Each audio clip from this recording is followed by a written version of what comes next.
তো এর আগের দিনের ক্লাসে আমরা ল্যামার্কবাদ সম্বন্ধে জেনেছি। জৈব অভিব্যক্তির মতবাদ, এর মধ্যে দুটি মতবাদ সম্বন্ধে আমাদের জানতে হবে, একটা হচ্ছে ল্যামার্কবাদ, একটা ডারউইনবাদ। তো ল্যামার্কবাদটা আমরা এর আগের ক্লাসে জেনেছি, আজকে আমরা জানবো ডারউইনবাদ সম্পর্কে। তো দেখো ডারউইনবাদ কাকে বলছে। বলছে ডারউইন লিখিত on the origin of species by means of natural selection, on the origin of species by means of natural selection, এত বড় এটা কি তিনার লিখিত একটি বই। বিজ্ঞানী ডারউইন জৈব অভিব্যক্তির সম্পর্কে একটি মতবাদ জারি করেন তার এই লেখা বইয়ের মধ্যে। এই বইয়ে বর্ণিত প্রাকৃতিক নির্বাচনবাদ সাধারণভাবে ডারউইনবাদ নামে পরিচিত। এই বইয়ে তিনি কি মতবাদ দেন নাকি প্রাকৃতিক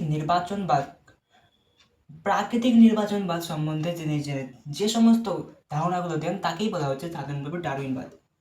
তো ডারউইনবাদ কি, যেমন এর আগের দিন আমরা জেনেছি ল্যামার্কবাদ সম্বন্ধে, যে ল্যামার্ক লিখিত ফিলোজফি জুলজিকের অন্তর্গত প্রতিপাদ্য বিষয়গুলিকেই বলা হয় ল্যামার্কবাদ। সেরকমই একইভাবে ডারউইনবাদ, এই ডারউইনবাদ কাকে বলে নাকি ডারউইন লিখিত on the origin of species by means of natural selection, এত বড় একটি বইয়ের নাম, এটা একটি বইয়ের নাম। কার লিখিত? ডারউইন লিখিত একটি বই। এই বইয়ের মধ্যে যে সমস্ত প্রাকৃতিক নির্বাচনবাদ তিনি দিয়েছিলেন সেগুলোকে সাধারণভাবে বলা হচ্ছে ডারউইনবাদ। তো এর প্রতিপাদ্য বিষয়গুলো কি কি দেখো। ডারউইনবাদের প্রতিপাদ্য বিষয়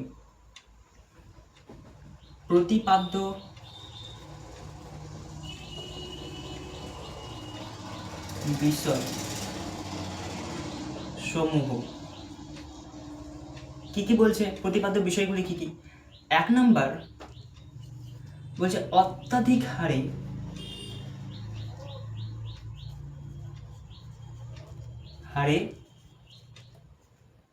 বংশবৃদ্ধি। অত্যাধিক হারে বংশবৃদ্ধি করছে। আমাদের এই পৃথিবীতে যত ধরনের জীব আছে প্রত্যেকে প্রায় বংশ বিস্তার করে। তারা যৌন জননের মাধ্যমেও হতে পারে কিংবা অযৌন জননের মাধ্যমেও হতে পারে। জনন সম্পন্ন করে তারা কিন্তু বংশ বিস্তার করে, কারণ তাদের নিজেদের অস্তিত্বকে বজায় রাখার জন্য, তারা নিজেদের প্রজাতির অস্তিত্বকে বজায় রাখার জন্য তারা কিন্তু লাগাতার বংশ বিস্তার করে অত্যাধিক পরিমাণে। তো এই যে অত্যাধিক হারে বংশবৃদ্ধি মানে কি, সকল প্রকার জীব, সব প্রকার জীব তাদের বংশের অস্তিত্ব বজায় রাখার জন্য তারা কিন্তু বংশ বিস্তার করে প্রজনন সম্পন্ন করে তারা নিজেদের প্রজাতির অস্তিত্ব বজায় রাখে। 1 নাম্বার হলো এটা। 2 নাম্বার কি বলছে? 2 নাম্বার হচ্ছে যে সীমিত খাদ্য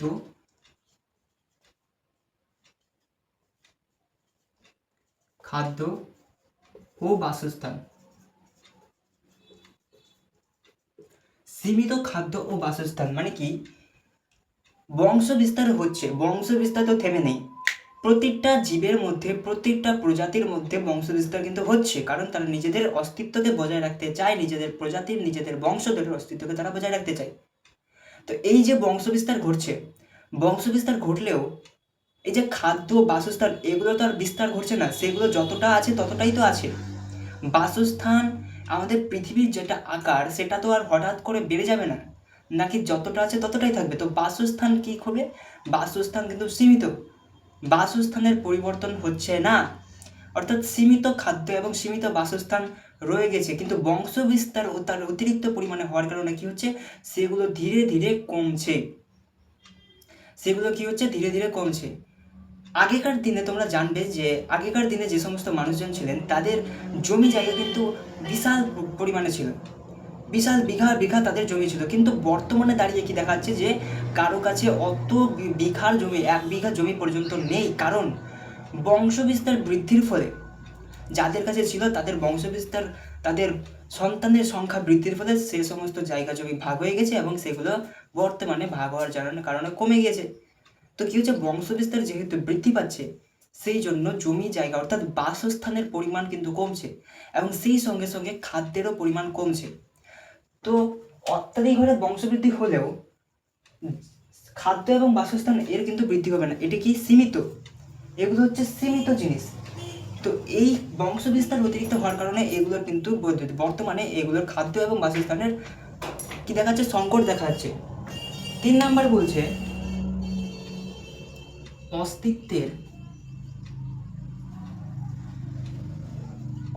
জন্য সংগ্রাম। অস্তিত্বের জন্য সংগ্রাম। এই যে বিভিন্ন প্রকার জীব আছে, বিভিন্ন প্রজাতির জীব আছে, তারা কি করছে? তারা নিজেদের অস্তিত্বকে বজায় রাখার জন্য, নিজেদের প্রজাতির, নিজেদের বংশধরদের অস্তিত্বকে বজায় রাখার জন্য তারা লাগাতার পরিবেশের সঙ্গে আরও অন্যান্য জীবজন্তুর সঙ্গে তাদের বাসস্থান বজায় রাখার জন্য, তাদের খাদ্যের পরিমাণ বজায় রাখার জন্য তারা কিন্তু লাগাতার কি করছে? তারা সংগ্রাম চালিয়ে যাচ্ছে তারা নিজেদের বংশধরের, নিজেদের প্রজাতির অস্তিত্ব বজায় রাখার জন্য। তো অস্তিত্বের জন্য সংগ্রাম, অস্তিত্ব বজায় রাখা খুবই প্রয়োজন। প্রতিটা জীব মনে করে তাদের অস্তিত্বকে বজায় রাখা উচিত, তাই তারা নিজেদের অস্তিত্বকে বজায় রাখার জন্য তারা কিন্তু লাগাতার সংগ্রাম চালিয়ে যাচ্ছে। এই সংগ্রাম 2 ধরনের হতে পারে। 1 নম্বর যে সংগ্রাম সেটা হচ্ছে, 1 নম্বর বলছে, এই নাম্বার দিয়ে লিখি, 1 নম্বর সংগ্রাম অন্তঃপ্রজাতির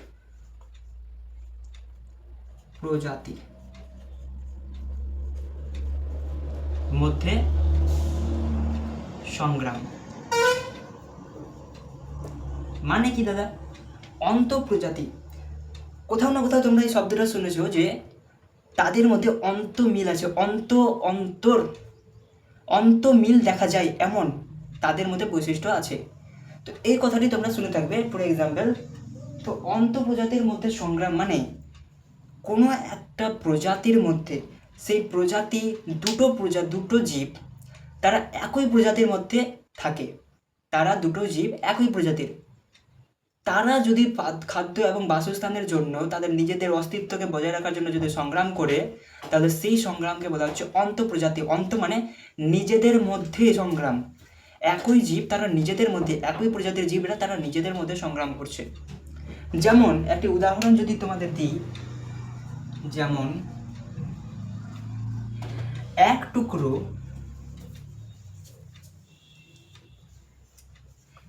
টুকরো খাবারের জন্য দুটি কাকের মধ্যে সংগ্রাম। এই যে কাক, এরা কি? কাক, দুটি যদি কাক থাকে তাহলে দুটি কাকই কি? একই প্রজাতির, একই বংশধরদের অন্তর্গত, একই প্রজাতির জীব হলো কাক। তো এই কাকরা যদি নিজেদের মধ্যে, দুটি কাক যদি এক টুকরো খাবারের জন্য নিজেদের মধ্যে সংগ্রাম করে, অথবা একটি বাসস্থানের জন্য তারা নিজেদের মধ্যে যদি সংগ্রাম করে, তাহলে তাকে বলা যায় অন্তঃপ্রজাতি। মানে একই প্রজাতির জীবেরা নিজেদের মধ্যে সংগ্রাম করছে। আরেকটা হয় বি নাম্বার, আন্তঃপ্রজাতি। এটা অন্ত, ঠিক আছে? অন্ত, এখানে হবে আন্তঃপ্রজাতি।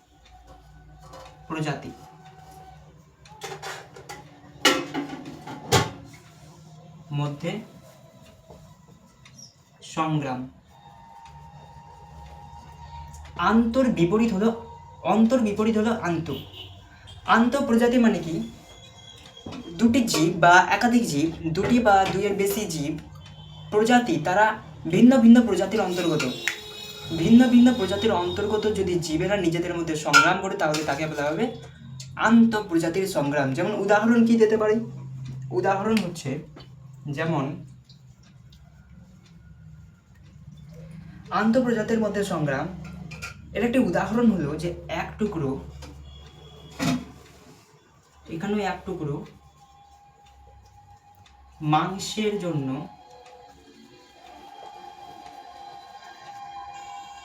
পেঁচা ও বাজ পাখি মধ্যে সংগ্রাম।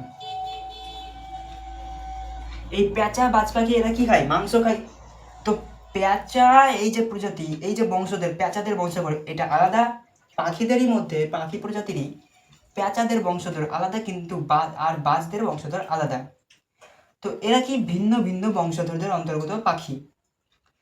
তো এই ভিন্নধর্মী বংশধরের অন্তর্গত দুটি পাখি বা একাধিক পাখি যদি মাংসের জন্য, এক টুকরো খাবারের জন্য বা একটি বাসস্থানের জন্য সংগ্রাম করে, তাহলে তাকে বলা হচ্ছে আন্তঃপ্রজাতি সংগ্রাম। মানে অন্য অন্য প্রজাতি, অন্য অন্য জীবেদের মধ্যে, অন্য বংশধরের জীবেদের সঙ্গে একটি জীবের সংগ্রাম।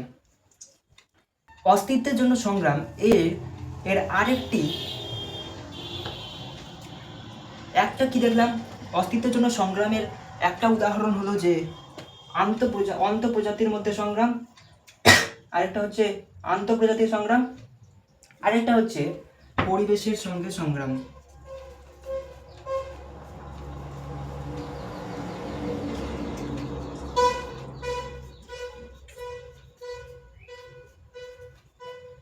পরিবেশের সঙ্গে সংগ্রাম কি বলছে, তারা তো নিজেদের মধ্যে, বিভিন্ন প্রজাতির জীবেরা নিজেদের মধ্যে তো সংগ্রাম করছেই, কিন্তু জীবেরা তো নিজেদের মধ্যে সংগ্রাম করছে, কিন্তু পরিবেশের সঙ্গেও সংগ্রাম করে তারা।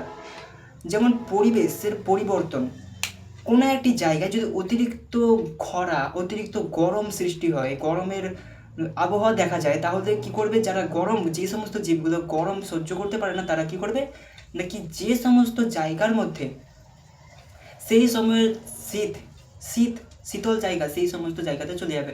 অথবা দেখা গেলো কোনো একটি জায়গাতে, কোনো একটি পরিবেশের মধ্যে কোনো একটি প্রজাতি জীব বসবাস করছে, কিন্তু সেখানে অতিরিক্ত ঠান্ডা, কিন্তু তারা ঠান্ডা অতিরিক্ত সহ্য করতে পারে না, তাহলে তারা কি করবে নাকি সেই পরিবেশগত স্থানটিকে ছেড়ে একটি উষ্ণতামূলক স্থানে চলে আসবে, উষ্ণতাযুক্ত স্থানে এসে তারা বসবাস করবে। তো পরিবেশের সঙ্গে তারা সংগ্রাম করছে, পরিবেশ অনুযায়ী তারা নিজেদের বাসস্থানকে পরিবর্তন করছে। তো এটাকেই বলা হচ্ছে পরিবেশের সঙ্গে সংগ্রাম। তো অস্তিত্বের জন্য সংগ্রামের মধ্যে তিনটা দেখলাম, একটা হচ্ছে আন্তঃপ্রজাতির সংগ্রাম, আন্তঃপ্রজাতির সংগ্রাম এবং পরিবেশের সঙ্গে সংগ্রাম। এই হচ্ছে কয়েকটি ডারউইনবাদের প্রতিপাদ্য বিষয়সমূহ। এবার আমাদের জানতে হবে একটি মূল বিষয়, যেটা হচ্ছে তার উদাহরণ। ডারউইনবাদের প্রতিপাদ্য বিষয়গুলির উদাহরণ সম্বন্ধে এবার আমার জানতে হবে। তো কি বলছে, ডারউইনের প্রতিপাদ্য বিষয়গুলো আমরা জানলাম। এবার তার যে মতবাদ, তার মতবাদ অনুযায়ী, তার মতবাদের সাপেক্ষে কয়েকটি উদাহরণ, কয়েকটি বলতে আমরা একটাই জানবো, সেটা হচ্ছে জিরাফের বিবর্তন সম্পর্কে। এর আগের দিন আমরা কি জেনেছি, বিজ্ঞানী ল্যামার্ক জিরাফের বিবর্তন সম্পর্কে যে বিবর্তনের ধারণা দিয়েছিলেন, সেটি তিনটি ধাপে আমরা জেনেছি। তো সেই একইভাবে তিনটি ধাপে ডারউইন কি বলছে, জিরাফের যে লম্বা গলা হলো, জিরাফের যে প্রসারিত গলা, লম্বা গলা বৈশিষ্ট্যটি, এটি কীরকম সৃষ্টি হলো, সেটা তিনি কি বলছেন। তো আমাদের পয়েন্ট হবে যে ডারউইন এর মতবাদ অনুযায়ী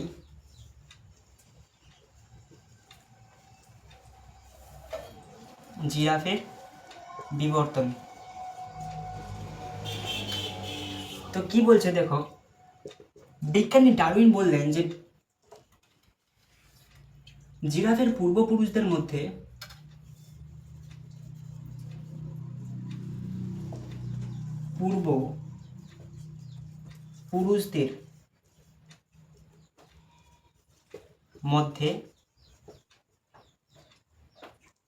কয়েকজন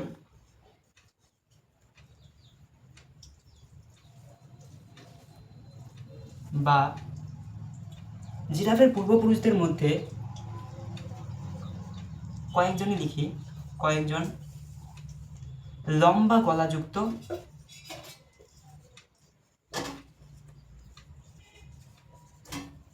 ছিল বলে কমা, তারা খাদ্য পেল।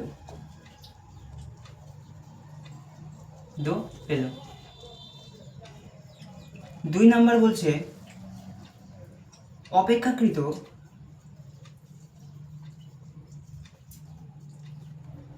লম্বা গলাযুক্ত জিরাফেরা খাদ্য পাওয়ার জন্য তারা বেঁচে থাকে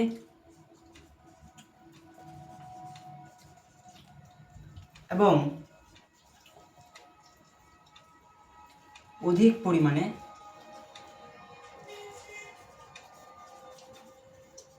বংশ বিস্তার করে। অ্যান্ড ফাইনালি 3 নম্বর বলছেন যে এই ঘটনা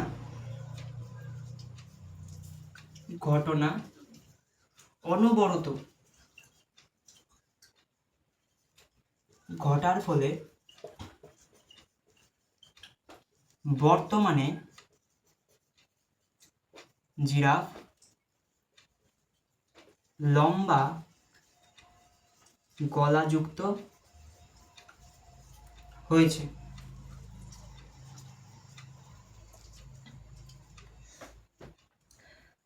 তো বিজ্ঞানী ডারউইন বলছেন, যেখানে লেমার্ক কি বলেছিলেন, প্রথমে লেমার্ক বলেছিলেন যে জিরাফদের মধ্যে কয়েকজন যারা ঘাসবিহীন এলাকায় বসবাস করতো, সেই সমস্ত এলাকায় উঁচু গাছের ডালের পাতা খাওয়ার জন্য তারা নিজেদের গলাকে প্রসারিত করেছিল।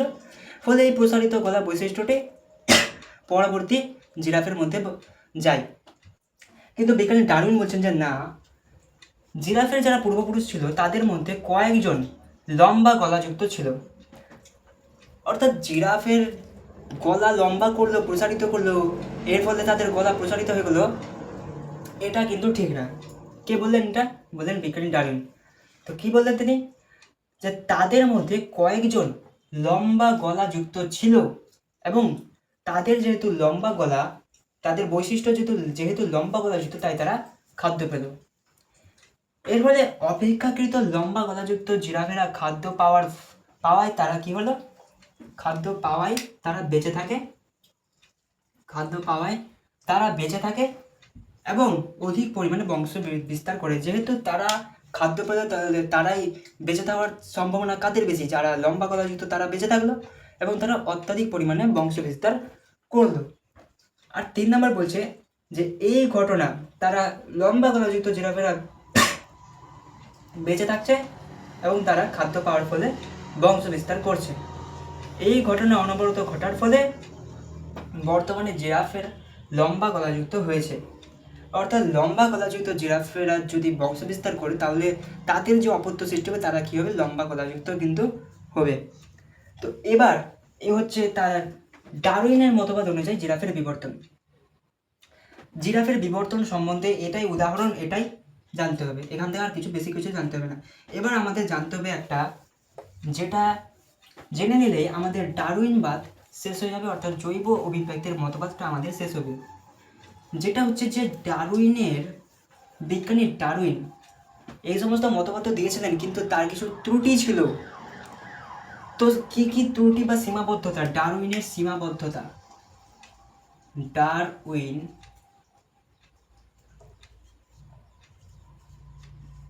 ডারউইনবাদের সীমাবদ্ধতা।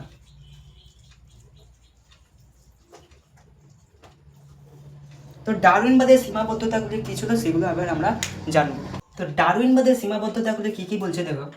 প্রথমটা বলছে যে জীবদেহের প্রকরণের উৎপত্তি ও তার বংশানুক্রমিক সঞ্চালন। এই যে জীবদেহের প্রকরণের উৎপত্তি এবং তার বংশানুক্রমিক সঞ্চালন ঘটছে, এ সম্বন্ধে বিজ্ঞানী ডারউইন কোনো প্রকার মতবাদ দেননি। এ সম্বন্ধে বিজ্ঞানী ডারউইন কোনো প্রকার ধারণাই দেননি। তিনি এটাকে পুরোটাই ক্লোজ করে দিয়েছেন, তিনি এটাকে ছেড়ে দিয়েছেন। তো এটা তার একটি সীমাবদ্ধতা, তিনি এটাকে বললেন না কেন? তো এটা তার একটা ত্রুটি। 2 নম্বর বলছে যে যোগ্যতম্যের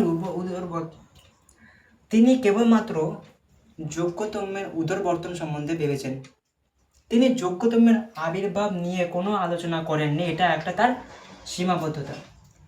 3 নম্বর, আকস্মিকভাবে ঘটা পরিবর্তন। যে সমস্ত পরিবর্তনগুলি আকস্মিকভাবেই ঘটছে, হঠাৎভাবে কোনো একটি পরিবর্তন হলো, সেই পরিবর্তনগুলোকে অর্থাৎ অভিব্যক্তির বিবর্তন সম্বন্ধে তিনি খুব একটা এই যে পরিবর্তন ঘটছে এগুলোকে তিনি প্রকৃতির খেলা বলে উপেক্ষা করলেন।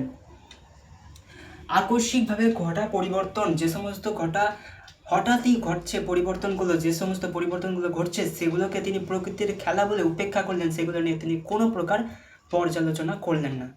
তো এই হচ্ছে পুরোটা ডারউইনবাদ। ডারউইনবাদের আরও কয়েকটা সীমাবদ্ধতা আছে, সেগুলো তোমরা দেখে নেবে। তো আমাদের যেটা জানতে হবে এখান থেকে যে ডারউইনবাদের প্রতিপাদ্য বিষয়সমূহ এবং তার উদাহরণ, অর্থাৎ জিরাফের বিবর্তন সম্বন্ধে ডারউইন কী মতবাদ দিয়েছিলেন সেটা আমাদের জানতে হবে। তো এই হচ্ছে ডারউইনবাদ। জৈব অভিব্যক্তির যে মতবাদ সেটা আমাদের শেষ হলো। নেক্সট দিনের ক্লাস থেকে আমরা চালু করব জৈব অভিব্যক্তির মতবাদ সাপেক্ষে উদাহরণ, সেটা আমরা এর পরের দিন ক্লাসে চালু করব। তো আজকের ক্লাস এতটাই। আজকের ক্লাস এখানেই শেষ করছি, দেখা হচ্ছে আবার নেক্সট ক্লাসে।